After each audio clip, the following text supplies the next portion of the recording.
Hello everyone, I am Neelam from right to education. आज के इस सेशन में हम आप ही की पाठ्य पुस्तक कक्षा 6 आमोदनी चतुर्दश पाठ है विभक्ति के अभ्यास प्रश्न। हर प्रश्न के कारण बताकर बहुत ही सरल तरीके से सॉल्व करेंगे। आइए स्टूडेंट्स, अब डिटेल में सॉल्व करते हैं।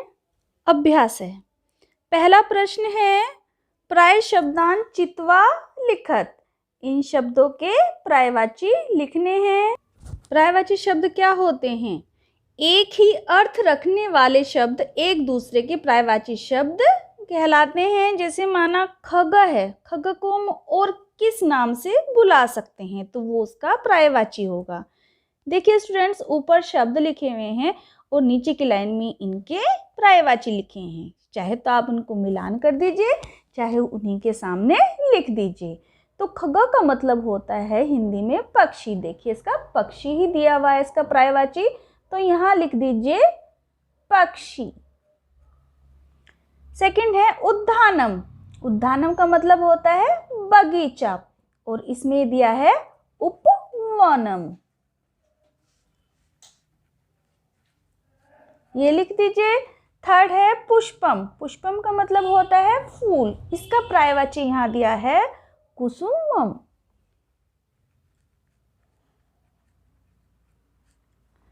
नेक्स्ट है सूर्य। सूर्य सूरज, सूरज का पर्यायवाची होता है भास्कर है। नेक्स्ट है वायु। वायु का मतलब होता है हवा, और इसका पर्यायवाची यहां पर दिया है पवनः। नेक्स्ट है मत्स्य। मत्स्य मतलब मछली। ये सभी आपके इस चैप्टर में भी आ चुके हैं, और इसका पर्यायवाची होगा मीन। यानी कि जो एक ही अर्थ रखने वाले शब्द होते हैं, ये हमारे पर्यायवाची हैं। देखिए दूसरा प्रश्न है, उच्चारणम कुरुत है।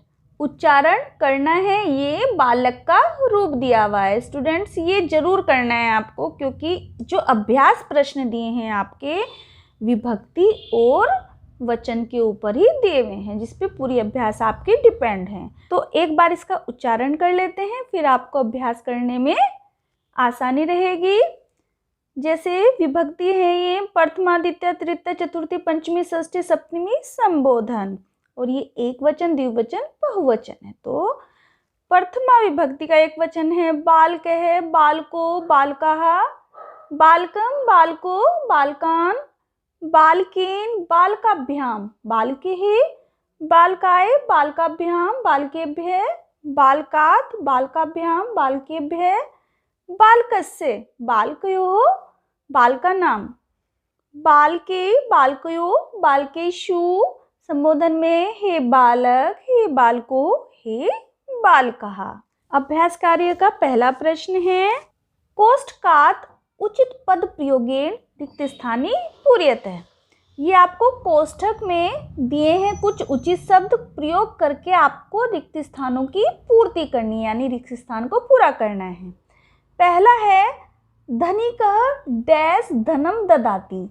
एक दिया है निर्धनम, दूसरा दिया है निर्धनाय। देखिए अब इसको हम कैसे भरेंगे, पहले हम लोग इसका हिंदी में अर्थ निकालेंगे। स्टूडेंट्स ध्यान से सुनिएगा।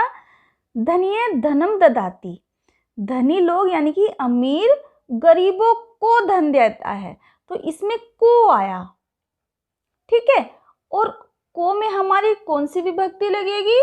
चतुर्थी विभक्ति लगेगी, यानी कारक संपादन होगा, और इसके लिए को विभक्ति लगेगी। देखिए चौथे का फिर हमारा यहाँ पर मैंने इसलिए रूप लिखाए थे आपको, चतुर्थी है और यहाँ पे आया हमारा बालकाय। तो यहाँ पे पता लगा निर्धनाय क्यों आया, क्योंकि यहाँ पर को आया है, और जो कि हमारी चतुर्थी विभक्ति को शो करता है। इसी तरह से ये सारे के सारे आएंगे।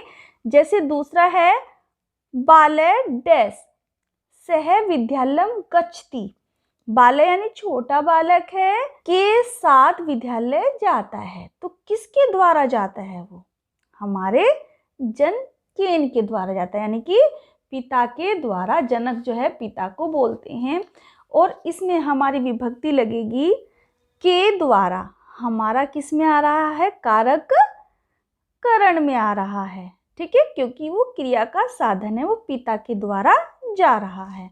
तो हमें इससे ये पता लगेगा कि ये तृतीय विभक्ति में आएगा और एक वचन आएगा क्योंकि अकेला बालक है। तो देखिए ये रहा तृतीय विभक्ति का एक वचन आ गया हमारा बालकेन।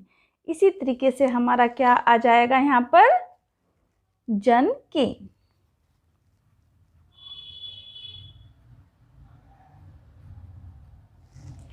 नेक्स्ट है माता डैश जलम आनयति। माता कहाँ से जल लाती है? कुएं से जल लाती है। देखिए इसमें से आ रहा है, ठीक है, और ये पृथकता के संबंध में, क्योंकि कुएं से पानी अलग हो रहा है, तो इसमें कारक आपादान लगेगा।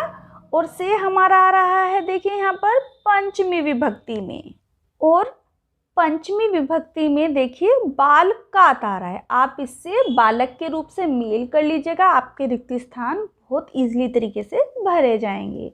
तो देखिए यहाँ पर हमारा आएगा कुपात, ठीक है। किस तरह से आया कुपात, अब समझ में आया? तो माता कुएं से जल लाती है। नेक्स्ट है नरेशः डैश वस्तुतानि क्रीडाति। नरेश मतलब एक नाम है, वो वस्तु लाता है, कहाँ से? बाजार से लाता है। तो सेम वही है, आपनात आएगा इसमें पंचमी विभक्ति, दूर कर रहा है, दूर से के संबंध में हमारा से आता है, तो उसमें पंचमी विभक्ति लगती है जैसे ऊपर लगा है। नेक्स्ट है जना। जना बहुत सारे हैं, बहुवचन है। भ्रमति मतलब लोग घूमते हैं, तो यहाँ पर आएगा उद्यानेषु। जैसे यहाँ पर सप्तमी विभक्ति में बहुवचन में बालकेषु आया है, इस तरह से उद्यानेषु आएगा, क्योंकि जन लोग बहुत सारे हैं, उद्यानेषु। इसी तरीके से स्टूडेंट्स ये भरे जाएंगे, कंफ्यूज मत कीजिएगा। आपको इसकी हिंदी निकाल करके देखना है कौन सा कारक यूज हो रहा है, फिर उस कारक चिन्ह का यूज करते हुए हम विभक्ति देख लेंगे। दूसरा प्रश्न है प्रश्न नाम उत्तराणी लिखत। प्रश्नों के उत्तर लिखने हैं स्टूडेंट्स, ये संस्कृत में दिए हैं और संस्कृत में ही इनका उत्तर लिखना है। पहला प्रश्न इस प्रकार है बालका केन क्रीडन्ति। बालक किससे खेलते हैं? बालकः कन्दुकेन क्रीडन्ति। बालक गेंद से खेलते हैं। दूसरा है इसमें यूयं कस्य विद्यालयं गच्छत। तुम सब विद्यालय किस लिए जाते हो? उत्तर इस प्रकार है यूयं शिक्षायै विद्यालयं गच्छत। शिक्षायै शिक्षा के लिए, तुम सब शिक्षा के लिए विद्यालय जाते हो। नेक्स्ट है फलानि कभ्यः पतन्ति। फल किससे गिरते हैं? उत्तर इस प्रकार है फलानि वृक्षेभ्यः पतन्ति। फल वृक्ष से गिरते हैं। नेक्स्ट है प्रातः कस्य प्रकाशः भवति। सुबह किसका प्रकाश आता है? प्रातः सूर्य से प्रकाशः भवति। सुबह सूर्य का प्रकाश आता है। नेक्स्ट है जना कुत्र विचरन्ति। लोग कहाँ घूमते हैं? कुत्र कहाँ? जनाः उद्यानेषु विचरन्ति। लोग बगीचे में घूमते हैं। तीसरा प्रश्न इस प्रकार है कोष्ठकेषु दत्तेषु शब्देषु उचितां विभक्तं प्रयुज्य वाक्यानि पूर्यते। देखिए कोष्ठक में एक शब्द दिए हैं, उसकी उचित विभक्ति लगा करके आपको वाक्य को पूरा करना है। देखिए त्वं डैश पीबसि और हमारा दुग्धम दिया है, तो इसका आपको ये देखना है कि इसमें हिंदी लगा करके कौन सा कारक यूज हो रहा है। देखो तुम दूध पीते हो, ये तुम्हारा कर्म है, क्या? दूध पीना, तो इसकी द्वितीय विभक्ति लगेगी, जैसे बाल के बालकम होती है दूसरी, तो इस यहाँ पर आ जाएगा दुग्धम। दुग्धम सेम आएगा स्टूडेंट्स जो दिया है। दूसरा है सुरेशे डैश पुस्तकम यच्छति। यच्छति का मतलब होता है देना। तो सुरेश अपने मित्र को पुस्तक देता है, तो इसमें को आ रहा है स्टूडेंट्स। तो को में हमारी चतुर्थ कारक संप्रदान लगेगा। ये देखिए को आ रहा है, ठीक है, जिसके लिए क्रिया की जा रही है। तो हमारी इसमें चतुर्थी विभक्ति ही लगेगी। चतुर्थी विभक्ति में देखिए बालकाय आ रहा है और एक वचन का लगेगा क्योंकि मित्र एक है। तो मित्र का हो जाएगा मित्राय।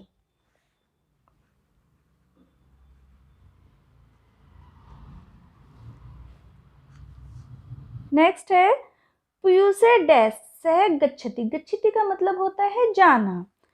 तो पीयूष के साथ जाता है, बालक के द्वारा, ठीक है ना, किसी के द्वारा जा रहा है वो। तो हमारा इसमें कारक यूज होगा करण तृतीय। तो बालक का तृतीय विभक्ति होगी हमारी बालकेन।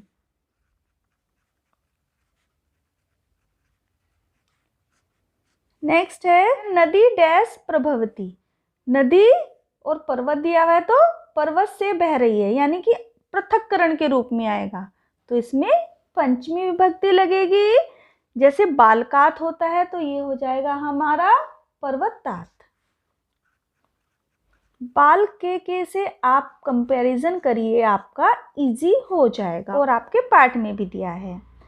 नेक्स्ट है रामे डैश पुत्र है। राम दशरथ का पुत्र है, तो इसमें षष्ठमी विभक्ति लगेगी, अधिकरण होगा। तो यहाँ पर आ जाएगा दशरथ सिय। नेक्स्ट है डैश कच्छपा भ्रमंती। बहुत सारे कच्छप हैं, यानी कि कछुए हैं जो भ्रमण करते हैं सरोवर में। तो यहाँ पर आ जाएगा हमारा सरोवरेषु, जैसे बालकेशु आया है।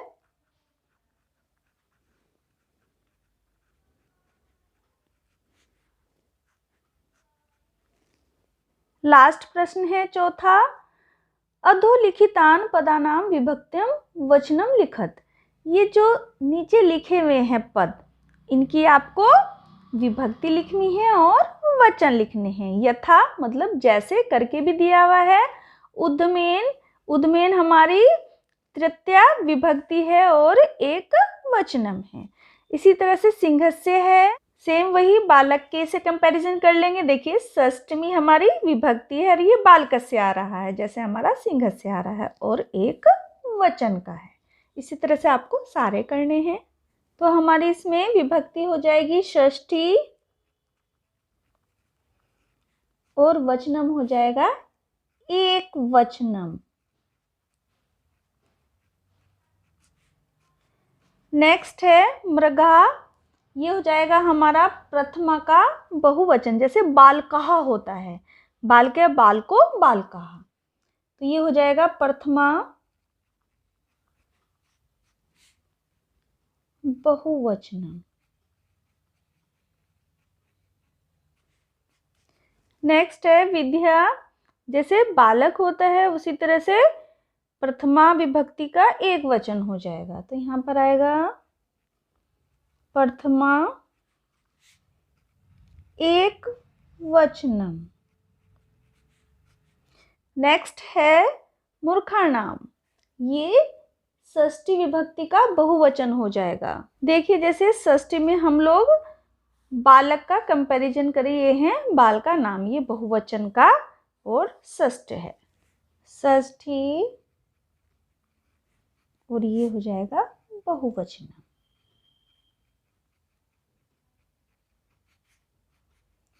लास्ट है निंद्रिया। ये हो जाएगा तृतीय का एक वचन, तृतीय एक वचनम। तो इस तरीके से आपके चतुर्थ पाठ है विभक्ति के अभ्यास प्रश्न यहीं खत्म होते हैं स्टूडेंट्स। प्लीज आप मेरी वीडियो को लाइक, सब्सक्राइब और शेयर जरूर कीजिएगा। Thanks for watching my video.